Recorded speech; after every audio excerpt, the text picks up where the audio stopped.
It's Kyle here, and today I'll be talking about my 5 favorite Star Wars books that I read in 2022. I've done videos for this similar topic on my 5 favorite fiction novels and my 5 favorite non-fiction books in 2022, so if you want to check those out, they've already been posted to my channel, so enjoy those. But as I said, this video will focus on my 5 favorite Star Wars books, and be clear, these are books I read in 2022. I'm not saying these were all published in 2022. Although in this case, I actually think they might have all been published in 2022. There's one I'm not sure about, it might have been 2021, but these are all fairly recent books in this case. With that being said, let's get started. Number 5 is Star Wars The High Republic Convergence by Zoraida Cordova. So I apologize if I mispronounced the author's name there. Convergence is the first adult novel in Phase 2 of the High Republic series. If you're not familiar with the High Republic series, it is set a few hundred years before the event of the prequel movies. So it's kind of going back into the golden age of the Republic and the Jedi. It's been an amazing series. They're playing on 3 phases. Phase 1 was primarily in 2021, although it dipped a little bit into 2022, and then Phase 2 is actually a prequel of Phase 1, so it's going even farther back. So now we're I think close to 400 to 500 years before the events of the movies. So you're really getting a kind of a look at what the Republic and the Jedi were like before they began their downward slide that allowed the rise of Palpatine in the Empire. And Convergence was a very interesting start to Phase 2 in regard to the adult novels. And I should say adult novels, I forgot to mention, if you haven't read The High Republic, throughout them they do adult novels, they do young adult novels, they would do middle school books and little kid books. So that's why I keep on paraphrasing, as this was the first adult novel of Phase 2. Really enjoyed this book, not quite as much as I did some of the books in Phase 1. Still thought it was really great. Just not one of my favorite High Republic books so far. The characters are very interesting, concept very interesting. I'm not getting into a whole lot of the plot points because some of the stuff does spoil some stuff that happened in Phase 1. But just, if you haven't started the High Republic series yet, read it. It has been absolutely amazing. For book number 4, it's Shadow of the Sith by Adam Christopher. This book takes place before the events of The Force Awakens. And the main characters, if you can't see by the cover there, is actually Lando and Luke. And that's actually what I enjoyed so much about the book. Going into it, I knew this was kind of the book that we're kind of focusing on Luke and Lando, and I wasn't sure how would I enjoy that combo, because they really don't get a whole lot of time together in any Star Wars content. You know, it's usually Lando and Han, or Lando and Leia. Luke is usually not around Lando a whole lot in one-on-one situations.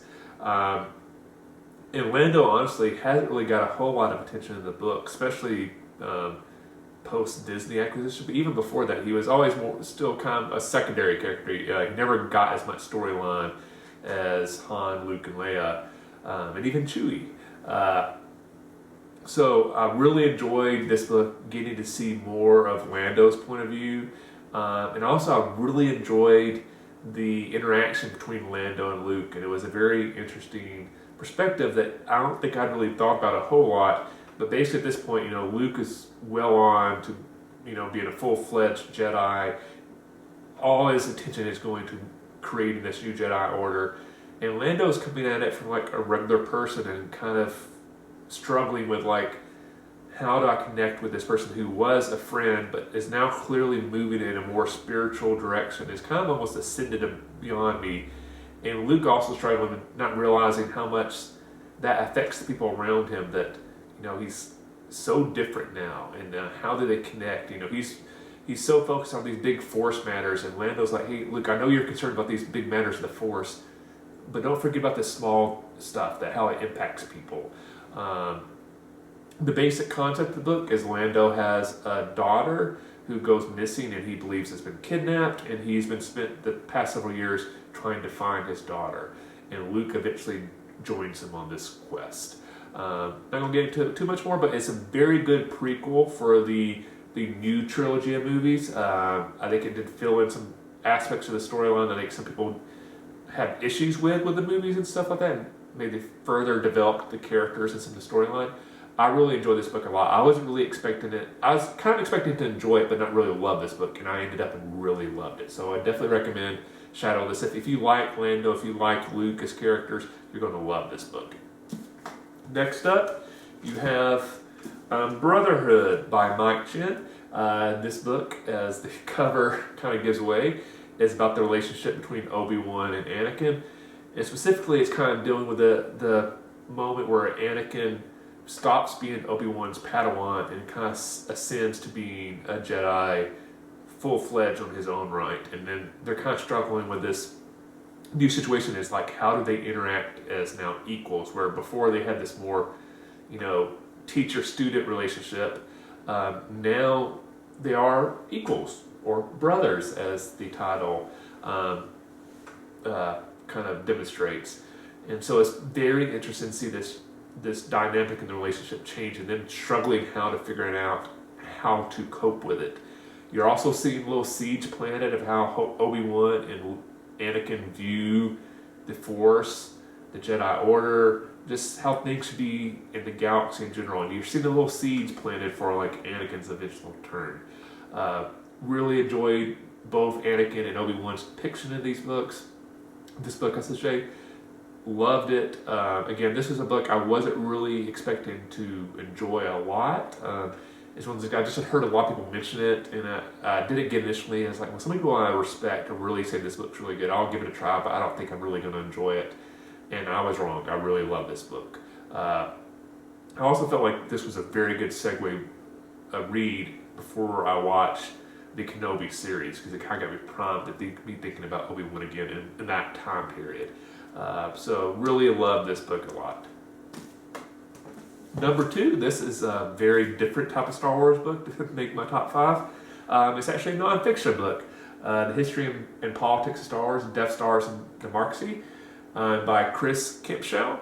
And this book basically explores how the content in Star Wars, from the movies, TV series, video games, the books, have reflected the politics and history of our real world. And everything from how it portrays democracy to dictatorships and fascism to war, just society in general. I think everybody's kind of aware anything that's created in the fiction regard usually does tie back to our real world in some way. And I like how people like to not think about that or get annoyed when they feel like real world events are making their way into fiction. But creators are people. There's no way they're going to be able to create stuff that doesn't tie back to what they're experiencing in their real life. And like a lot of times people think, Star Wars, it's a sci-fi series, set, not even in our own planet and stuff like that. It doesn't tie back to anything going on here. But throughout Star Wars, it's always connected to what's going on, and the creators trying to say something about it. Everything from, it's very well known, the original Star Wars movies were heavily influenced by the Vietnam War and also the events of World War II with fascism and stuff like that. And throughout that, you see Star Wars continually being impacted by real world events. So if you're kind of interested in history, political science, that type of stuff, but you're also a Star Wars fan, this is an awesome book for you, and I really loved it. And I almost put it as my favorite Star Wars book for the year, but there was one novel that ended up I had to put my number 1. And that is Star Wars: The High Republic, The Fallen Star by Claudia Gray. And this is the last adult novel of Phase 1 of the High Republic series. Phase 1 of the High Republic series was so amazing. The Light of the Jedi, which kicked off that series, which was my favorite Star Wars book from the year before, blew my mind. The Rising Storm, which was the second book, was mind-blowing as well. The Fallen Star was awesome. I didn't enjoy it as much as those 2 other books, but it was still amazingly good. Again, since it's the last book of Phase 1, I'm not going to get into a whole lot of the plot, because if you haven't read any of Phase 1 yet, it would completely spoil stuff for you. But the one thing I enjoyed about Phase 1, and I think you're seeing it continue into Phase 2, but Phase 1, a lot of times the settings or the situations of books were the type of situations that you typically hadn't seen explored in Star Wars before. So everything from disaster movies, for example. To me, Fallen Star, if you have to connect it to something, think of something like the Poseidon Adventure, or some sort of situation where you've seen a movie or TV show where they're set in a very confined location and a disaster's happening. That is the Fallen Star, and I've never really seen that situation depicted in such a brilliant way in the Star Wars universe as I have in the Fallen Star. It's a great book, great characters, great concept, some very amazing action sequences. There's some very sad moments in it. It is an amazing book, and it was a great way to end Phase 1 of the High Republic, and it got me so excited for all the future High Republic content. So those are my 5 favorite Star Wars books I read in 2022. Let me know, what was your favorite Star Wars book that you read in 2022? Curious to see what you said. Maybe it's something I did not read, and I'll check it out. I hope you enjoyed this video. If you did, please hit that like button. If you have yet, please subscribe to the channel. I think pretty much everything I just touched on, I did reviews for on my channel, so if you want to see those, look for my channel. I will post a link somewhere up here for the Fallen Star review, but be sure to check out those other reviews as well. Again, thank you for the support. Hope you enjoyed the video. I'll see you the next time, and may the Force be with you.